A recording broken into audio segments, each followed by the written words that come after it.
On va voir dans cette vidéo comment créer une image fixe dans Final Cut Pro 10, l'envoyer dans Photoshop pour la trafiquer dans Photoshop, la rapatrier dans Final Cut 10 et l'utiliser pour faire des effets. Voilà par exemple quel effet on peut faire en utilisant conjointement un logiciel d'édition de montage comme Final Cut et un logiciel d'édition photo comme Photoshop. Voilà l'effet par exemple, c'est une personne qui parle. Qui se manifeste dans la formation des cadres. Et vous voyez, c'est ici que ça se passe. Il y a une image qui a été gelée et vous voyez qui a été sortie dans Photoshop de son contexte Final Cut. Elle a été découpée, l'image est rapatriée par la suite pour créer cet effet de flou sur le fond en gardant l'image pas floue, nette et en même temps en l'agrossissant. Voilà, un effet qu'on fait assez souvent, qu'on voit assez souvent dans vidéo. Donc on va rentrer dans le détail, donc j'efface tout ça pour le moment, j'efface même le plan de départ, et on va reprendre de tout. Alors mon image originale, mon rush, il est là, en fait, voilà, donc cette personne manifeste dans la formation des cadres. Alors je mets ma tête de lecture ici, et je fais W pour venir insérer, donc on dit ce plan. Qui se manifeste dans la formation des cadres. Voilà, et c'est sur cette image-là, arrêtée, que je vais venir faire un frise. Alors une frise comment, vous en souvenez, c'est ici que ça se passe et c'est suspendre. Donc voilà ce que je fais ici, maintien, je vais maintenir un peu plus longtemps même, je vais l'agrandir un petit peu ici et je vais couper, faire un rasoir ici, voilà, pour couper le petit bout qui était en vitesse normale derrière. Donc voilà ce que j'ai aujourd'hui. Qui se manifeste dans la formation des cadres. Bon, pour le moment ce que je fais sur cette image arrêtée, c'est que je l'exporte. Alors je veux n'exporter qu'une image, donc je fais un point I ici, je tape deux fois, je tape point O et je fais exporter. Et mes exports, j'ai une sélection qui s'appelle exporter la séquence d'images ici. Si vous ne l'avez pas, vous faites ici et vous la prenez, séquence d'image ici, vous la rajoutez sur la droite comme moi ici qui l'ai là, exporter la séquence d'images. Donc je l'ai ajoutée dans mes destinations parce qu'elle me sert essentiellement à ça, à exporter des images pour Photoshop. Donc je reprends ici, j'exporte ma petite sélection jaune qui ne comprend qu'une seule image vers exporter la séquence d'images, vous le voyez.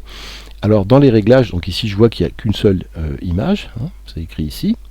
Et dans les réglages, ici je vais choisir, alors on peut être en TIFF, on peut être en PNG, moi je vais me mettre en PNG plutôt, voilà, mettre l'image à l'échelle pour conserver les proportions indispensables, je suis en 1920 par 1080, et je fais suivant.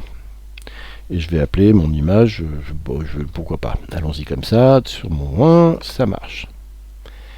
Donc cette fois-ci j'ouvre Photoshop, je ne vais pas avoir d'image.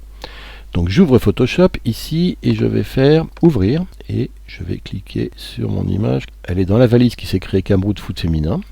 Ça a créé une valise d'images en fait mon export.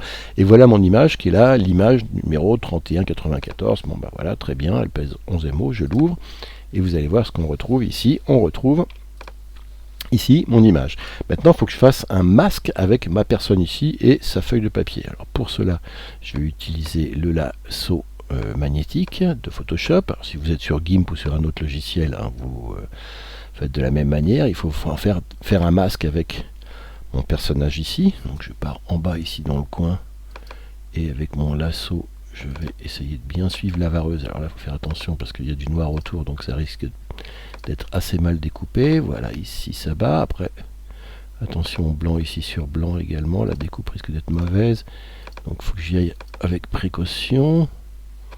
Là aussi, voilà, maintenant une fois que je suis sorti de là, ça devrait aller mieux. Je remets un petit point ici, c'est pareil, je remets un petit point. Et je suis, je pourrais l'affiner après, mais pour le moment, voilà, enfin masque grossièrement comme ça.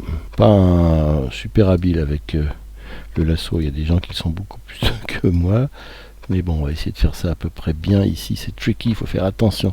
Faut fermer, et là je suis pas terrible donc il faut que je revienne là et que je fasse bien ça si je veux avoir toute la forme bien au bord ici et je boucle ma forme ici et j'ajoute, je fais un plus, donc c'est comme ça, plus la forme ici de la feuille de papier et de la main, donc on prend bien ça en plus avec le lasso magnétique, si c'est bien tranché les couleurs ça va quand même relativement vite voilà, mauvais.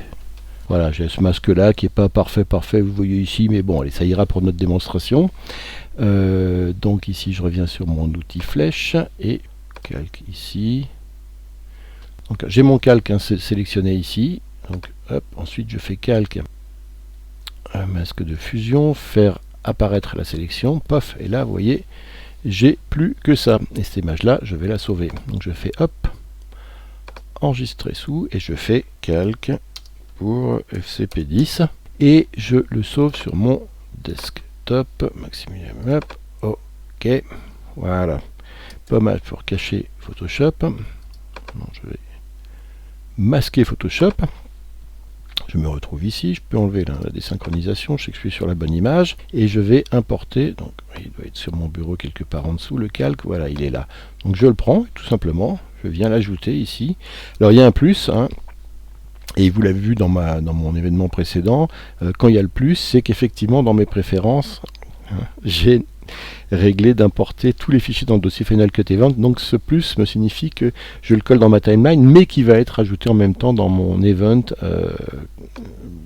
l'event sur lequel je suis, à savoir Cameroun Foot Féminin, de manière à ce que je ne le perde pas si jamais je l'effaçais sur mon bureau. Bon, je reviens ici utiliser le maximum de surface avec ma Final Cut 10, mon interface, et vous voyez ici que cette fois-ci j'ai mon image arrêtée avec ici ce qui est un calque. Si dessous j'enlève ça, regardez ce qui se passe, j'ai mon calque. Alors il n'est pas parfait sur les côtés, j'ai un peu de jaune, mais ça, vu qu'on est sur la même image en incrustation, ça se voit pas, c'est pas terrible, regardez l'incruste, elle est bonne.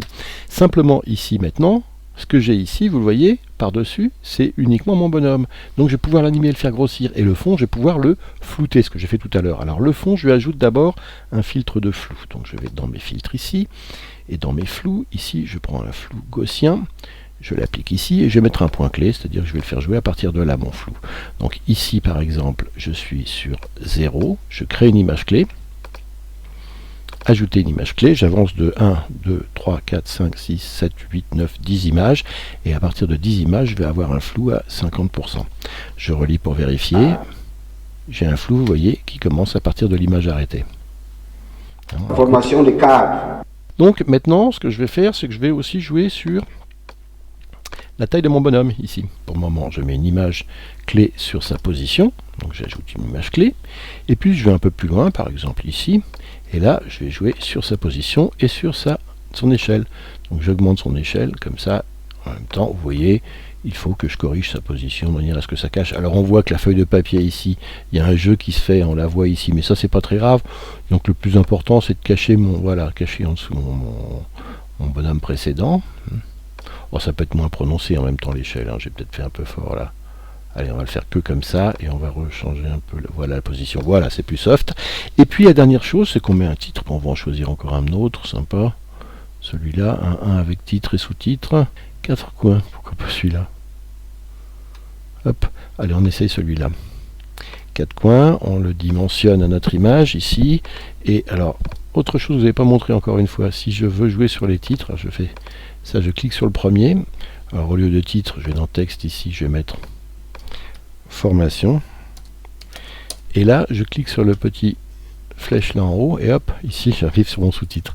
Donc je mets décadre ici, cadre, hein, et je vais ensuite faire un command return ici pour tout désélectionner, command return, et cette fois-ci je prends voilà, je peux déplacer l'ensemble de cela, je retourne sur mon texte, je suis pas très content des polices dans les deux cas, donc je vais les changer dans texte pour prendre l'ensemble, hein, c'est-à-dire formation des cadres. On est sur l'ensemble. Texte Kulvelika, j'aime pas trop, je vais plutôt prendre un double scratch par exemple, et je vais cette fois-ci maintenant terminer, mais jouer un petit peu sur la size 1 et la size 2. 112 et 113, oui c'est bien. Utiliser la face color, et alors title face color, on va prendre le bleu d'ici, bon, on va utiliser ça, et l'autre ici on va prendre un bleu un peu plus foncé ici, un peu noir même, voilà. Donc voilà ce que j'ai fait, terminé, et on relit tout ça. Formation des cadres. On va attendre que ce soit rendu et on le relit bien. Se manifeste dans la formation des cadres. Et vous voyez comment très rapidement on a exporté une image fixe de Final Cut, on l'a intégrée dans Photoshop, on l'a découpée, on l'a réintégrée dans Final Cut pour créer cet effet d'image sortie de son contexte. Voilà, merci et à bientôt.